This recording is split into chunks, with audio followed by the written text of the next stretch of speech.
Hello everyone. நம்ம இன்றைக்கி வந்து அகமதாபாத் பார்க்கலாம். பாட்டாக பார்க்கலாம். நான் ஒரே வீடியோவை போட்டால் நிறைய பேர் எனக்கு வந்து கமெண்ட் பண்ணுறாங்க. ஜஸ்ட் ஒரு 5 to 6 மினிட்ஸில் முடிச்சுக்க சொல்லி. ஸோ நம்ம வந்துட்டு குட்டி குட்டி குட்டி வீடியோவாக பார்க்கலாம். நான் உண்மையாகவே சொல்கிறேன், அகமதாபாத் எவ்வளோ நீட்டாக இருக்குன்னு பாருங்கள். ஒரு பிட் ஆஃப் பேப்பர் கூட என்னால் வெளியே வந்து பார்க்க முடியல. ஊருக்குள்ளே எப்படி இருந்தாலும் ஓகே, பட் அந்த ஹைவேஸ் ரோட்ஸ் எல்லாம் வேறு லெவலில் இருந்துச்சு. அண்ட் இதான் நீங்கள் ஃபர்ஸ்ட் டைம் நம்மளோட வீடியோவை பார்க்குறீங்க அப்படின்னா, நம்ம நிறைய ட்ராவல் போவோம். பட் எல்லாமே வந்துட்டு இந்தியாவுக்குள்ளே. இந்தியாவுக்கு வெளியிலையுமே நிறைய ஃப்ரெண்ட்ஸ் ட்ராவல் பண்ணுற வீடியோஸ், எப்படி வீசா எடுக்கிறது, எப்படி போகிறது, எங்கே ஸ்டே பண்ணுறது, ரோட் டேக்ஸ் எப்படி இருக்கும், அண்ட் அங்கே தண்ணி போட்டல் எப்படி இருக்கும், என்ன ஃபேமஸ், எப்படி எதை வாங்கணும், எல்லாத்தையுமே இன் அண்ட் அவுட் நம்ம சொல்ல போகிறோம். ஆல்ரெடி போட்ட வீடியோலையும் சொல்லியிருக்கோம். ஸோ உங்களோட ஃப்ரெண்ட்ஸ் யாராவது நிறைய ட்ராவல் பிடிக்கிறவங்க ஒரு ஹிஸ்ட்ரி பஃப் இந்த மாதிரி நிறைய பேர் இருந்தாங்க அப்படின்னா எல்லாருக்குமே நீங்கள் வந்து ஷேர் பண்ணுங்கள். அகமதாபாத்னும் போது அது குஜராத்தில் வரும். அண்ட் அகமதாபாத் ஏர்போர்ட் ஓகே, நீங்கள் ஒரு நான் ட்ரான்சிட் டைமில் தான் போய் பார்க்குற மாதிரி இருந்துச்சு. பட் நீங்கள் வந்து ஒரே நாளில் அந்த பிளேஸை ஃபுல்லாகவே ஆக்சுவலி முடிச்சிடலாம். கண்டிப்பாக அகமதாபாத் பார்க்குறதுக்கு வாங்க. பிகாஸ் நிறைய டூரிஸ்ட் பிளேசஸ் இருக்குது. டூரிஸ்ட் பிளேசஸ் வந்துட்டு அவ்வளோ நல்லா இருக்குது, நீட்டாக இருக்குது. எல்லாருக்குமே வந்துட்டு ஒரு ரெஸ்ட் ரூம்லேருந்து சாப்பிட்ற இடம்லேருந்து எல்லாமே நீட்டாக எல்லாருக்குமே பிடிக்கிற மாதிரி இருந்துச்சு. ஹைஃபை பீப்புள்லேருந்து எல்லாருமே. நிறைய ஹைஃபை பீப்புள் வந்து நான் இங்கே அங்கே போக மாட்டேன்னுலாம் சொல்லுவாங்க. பட் இந்த இடம் வந்துட்டு எல்லாருக்குமே ரொம்பவே பிடிக்கும். பாருங்கள், நம்ம சிட்டிக்குள்ளே வந்துட்டோம். ஆட்டோ அண்ணா தான் எடுத்தோம். நம்ம வந்து ஒரு 6:30க்கு ஆட்டோ அண்ணா எடுத்தோங்க. இவர் வந்து நான் ஓலாவில் தான் புக் பண்ணேன். ஒரு ஃபஸ்ட்டு ட்ரிப் மட்டும்தான் ஓலாவில் புக் பண்ணேன். அதுக்கப்புறம் இருக்க எல்லாமே அவர் வந்துட்டு அந்த ஓலாவோட காஸ்ட்டை வச்சு எனக்கு கையில் கொடுத்துருங்கன்னு சொன்னார். ஸோ எல்லாமே கேல்குலேட் பண்ணி மொத்தமாக எனக்கு ஒரு 2 மணி வரைக்கும் இருந்திருப்பாருன்னு நினைக்கிறேன். 1:30 to 2 ஒரு 800 வாங்கினார், அவ்வளோதான். இது வந்து ரொம்ப சீப். அண்ட் இந்த அண்ணா ரொம்ப ஸ்வீட். மற்ற ஆட்டோ டிரைவர்ஸ் எப்படின்னு எனக்கு தெரியல. அகமதாபாத்னும் போது நான் கொஞ்சம் பயந்தேன், எப்படி இருக்கும் என்ன, நமக்கு யாரையுமே தெரியாது. பிகாஸ் இந்த இடத்துல ஒரு ட்ராவல் ஏஜென்சி பீப்புளும் கிடையாது, ஃப்ரெண்ட்ஸ் கிடையாது.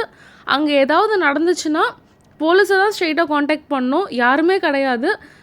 கொஞ்சம் பயந்துக்கிட்டே தான் இருந்தேன். பட் நான் பயந்த அளவுக்குலாம் எதுவுமே இல்லை. ரொம்ப ஸ்வீட், ரொம்ப ஸ்மூத்தாக முடிஞ்ச ஒரு ட்ரிப் இது. இந்த ஊரை பொறுத்த வரைக்கும் நிறைய பில்டிங்ஸ் தாங்க இப்போ டெவலப் ஆகுது. மேபி இதுக்கு மேலே வந்து ஒரு ஐடி செக்டார்ஸ் அந்த மாதிரி ரொம்ப ஒரு ஐடி ஹப் அந்த மாதிரி ஏதாவது ஆகுமோ என்னமோ தெரியல. போகும்போதே நிறைய இடம் காமிச்சாங்க. I think Modi stadium. And இங்கே ஃபுட்டு வேறு லெவலில் இருந்துச்சு. நான் வந்துட்டு குஜராத் ஃபுட்டே வந்து தனியாக உங்களுக்கு ஒரு vlog போடுறேன். பிகாஸ் அவ்வளோ சூப்பராக இருந்துச்சு. Varieties of foods, different foods. And Gujarat food இங்கே கிடைக்குது, பெரிய சாட் ஷாப்ஸ்லலாம் கிடைக்குது. பட் அந்த ஃபுட்டை வந்து குஜராத் போய் சாப்பிட்றதுன்றது வேறு லெவலில் இருந்துச்சு. இந்த டைமெல்லாம் பார்த்தீங்கன்னா மார்னிங் ஒரு 6:50 அவ்வளோதாங்க. அந்த சன்னோட கலரை பார்த்தாலே உங்களுக்கு தெரியும். இது ஏதோ ஒரு ரிவர் சொன்னார், எனக்கு வந்துட்டு பேர் வந்து வரல. மேபி ஹிஸ்ட்ரி புக்கில் வருமோ என்னமோ தெரியல. இவர் சொல்லும் போது எங்கள் ஆண்டி வந்துட்டு ஆமாம் கேள்விப்பட்டிருக்கேன்னு சொன்னாங்க. ஸோ இது ஒரு ஃபேமஸான ஒரு ரிவர் தான். எவ்வளோ அழகாக இருக்குன்னு பாருங்கள். இறங்கி நின்று ஃபோட்டோ எடுத்துருந்துருக்கலாம், பட் நம்ம வந்து எடுக்கல. பிகாஸ் நம்ம ஃபர்ஸ்ட் வந்து ஆண்டி வந்து கோவில் போகிறாங்க. அந்த கோவிலை நான் உங்களுக்கு காமிக்கிறேன். ரொம்ப ஒரு ஃபேமஸான ஒரு டெம்பிள். ஸோ டெம்பிள்ஸை பொறுத்த வரைக்கும் பெர்மிஷன் வாங்கணும். ஹிந்துஸ் மட்டும்தான் டெம்பிள்ஸ்குள்ளே போக முடியும் போல். ஸோ எனக்கு அந்த ப்ரொசீஜர் எதுவுமே தெரியாததுனால நான் வந்து ஆன்டி அங்கிளை வந்து டெம்பிள்ஸ்க்கு அனுப்பிட்டேன். நான் உங்களுக்கு எல்லா டெம்பிளையுமே வெளியில் இருந்தும் அவங்க எடுத்த வீடியோஸையுமே நான் ஷேர் பண்ணுறேன். மேக்ஸிமம் நம்ம வந்துட்டு இந்த ட்ரிப் போனது நிஜாமுதீன் தர்கா அண்ட் அஜ்மீர் தர்கா, இது ரெண்டுத்தையும் கவர் பண்ணுறதுக்காக தான். ஆன்டி அங்கிளை கூட்டிகிட்டு அவங்களுக்கான டெம்பிள்ஸ் எல்லாத்தையுமே நான் வந்து கவர் பண்ணி முடிச்சிட்டேன், நான் போன இடத்துல எல்லாத்துலேயுமே. இதோட முடியுதுங்க இந்த ஹைவே மாதிரி இருக்கிறது. இதுக்கப்புறம் வந்து கொஞ்சம் இன்டீரியர் ஊரெல்லாம் வந்துருச்சு. ஊர் வந்து நம்ம ஊர் மாதிரி தாங்க இருந்துச்சு. இவ்வளோ நீட்டாக அந்த ஹைவேல இருந்த நீட்னஸ் வந்து இதுக்கு மேலே இருக்காது. கொஞ்சம் பாருங்கள், ரொம்ப நீட்டாக இருக்காது. கொஞ்சம் அங்கங்கே இப்படி தான் இருக்கும். பாருங்கள், ஃபுல்லாகவே ஃப்ளாட்ஸ், எவ்வளோ பெரிய ஃப்ளாட்ஸ். அகமதாபாத் உள்ளே போனாலே ஃபுல்லாகவே ஃப்ளாட் தான். எனக்கு அது வந்து எப்படி அவங்க அவ்வளோ ஃப்ளாட்ஸ் வந்து இந்த ஒரு இடத்துல கட்டுறாங்கன்னு எனக்கு தெரியல. பட் போக போக போக போக போக ஃப்ளாட்ஸ் வந்துக்கிட்டே இருந்துச்சு. இதுவுமே ஒரு டிஃப்ரெண்ட் எக்ஸ்பீரியன்ஸ் தாங்க. ஒரு புது ஊருக்கு போயிட்டு அந்த ஊர் எப்படி டெவலப் ஆகுது. பிகாஸ் சென்னை வந்து நல்லா டெவலப்டான பிளேஸ். பட் சென்னை ஏர்போர்ட்டை விட அகமதாபாத் ஏர்போர்ட் அவ்வளோ நீட்டாக இருந்துச்சு. நான் உங்களுக்கு லாஸ்ட் வீடியோவில் காட்டியிருந்தேன். ஸோ வேறு ஊர் எப்படி நல்லா டெவலப் ஆகுது அண்ட் அவங்கள பார்த்து நம்ம என்ன வந்து புதுசாக கற்றுக்கலாம் அண்ட் புதுசாக நம்ம என்ன வந்து நம்ம ஊரில் இல்லை, இதெல்லாமே வந்து ஒரு டிஃப்ரெண்ட் எக்ஸ்பீரியன்ஸ். அண்ட் இது தாங்க டெம்பிள்.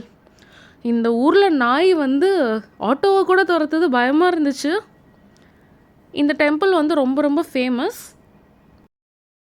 ஸோ இந்த டெம்பிள் பார்த்தீங்கன்னா கோட்டேஸ்வர் மகாதேவ் டெம்பிள். இது வந்து உள்ளே என்ட்ரி அப்போ ஒரு குட்டியோண்டு டெம்பிளுங்க. இங்கெல்லாம் நம்ம யார் வேணால் என்டர் ஆகிக்கலாம். பட் உள்ளே வந்துட்டு ப்ரோட்டோகால் ப்ரொசீஜர் எதுவுமே தெரியாததுனால நம்ம ஆன்ட்டி அண்ட் அங்கிள் மட்டும்தான் உள்ளே போனாங்க. டெம்பிள் போகிற இடமே அவ்வளோ சூப்பராக இருந்துச்சு. பார்த்தா உங்களுக்கு தெரியும்னு நினைக்கிறோம். அவ்வளோ சூப்பராக இருந்துச்சு. ரொம்ப ரொம்ப ரொம்ப அந்த ஒரு இந்த இடத்துக்கு நான் ரீச் ஆகும்போது ஐ திங்க் 6:55 to 7 அவ்வளோதான். ஏன்னா நான் எடுத்த மேக்ஸிமம் வீடியோஸ் உங்களுக்கு வந்து அனுப்பிட்டேன். உள்ளே நான் போகலை. பட் அவங்க போயிட்டு வந்து அவ்வளோ ஒரு நல்ல ரிவ்யூ சொல்லியிருந்தாங்க. நீங்கள் நெட்டில் வந்து அந்த கோட்டேஸ்வர் மகாதேவ் டெம்பிள் போட்டு பாருங்கள். அவ்வளோ பெரிய டெம்பிள், அவ்வளோ சூப்பராக இருக்குது. நானுமே வந்து ஃபோட்டோவில் தான் பார்த்தேன். ரொம்ப ரொம்ப நல்லா இருந்துச்சு. ஸோ அகமதாபாத் போகிறீங்கன்னா இந்த டெம்பிளை நீங்கள் வந்து மிஸ் பண்ணவே பண்ணாதீங்க. நெக்ஸ்ட்டு நம்ம நரேந்திர மோடிஜி ஸ்டேடியம். வாவ்ல சூப்பர். நான் வந்து இதை கேட்கவே இல்லை, இதை பார்க்கணுன்னு சொல்லலை. நம்ம ஆட்டோ டிரைவர் வேறு ஒரு ரூட்டு வழியாக போய் நம்ம இங்கே நின்று பார்த்து ஃபோட்டோ எடுக்கணும்னு எங்கள் கூப்பிட்டு போனார். ஸோ இதோட இந்த வீடியோ நம்ம முடிச்சுப்போம். ஸோ இதுதான் வந்துட்டு அந்த ஸ்டேடியம். அவ்வளோ சூப்பராக இருந்தது. கண்டிப்பாக நீங்கள் போனீங்கன்னா இதெல்லாம் வந்து மிஸ்ஸே பண்ணாதீங்க. நம்ம நெக்ஸ்ட் வந்து சூப்பரான ஒரு இடத்துக்கு போனோம். வேறு எங்கேயும் இல்லை, சாப்பிட்றதுக்கு தான். குஜராத்தி ஃபுட்ஸ் வேறு லெவலில் இருந்துச்சு. ஒவ்வொன்றும் டிஃப்ரெண்ட்டாக இருந்துச்சு. பார்க்கவே வாவ் எப்பட்றா இருக்குது, இதெல்லாம் எப்பட்றா செய்கிறாங்கன்ட்டு இருந்துச்சு. நெக்ஸ்ட் வீடியோவில் எல்லாத்தையுமே நான் சொல்கிறேன்.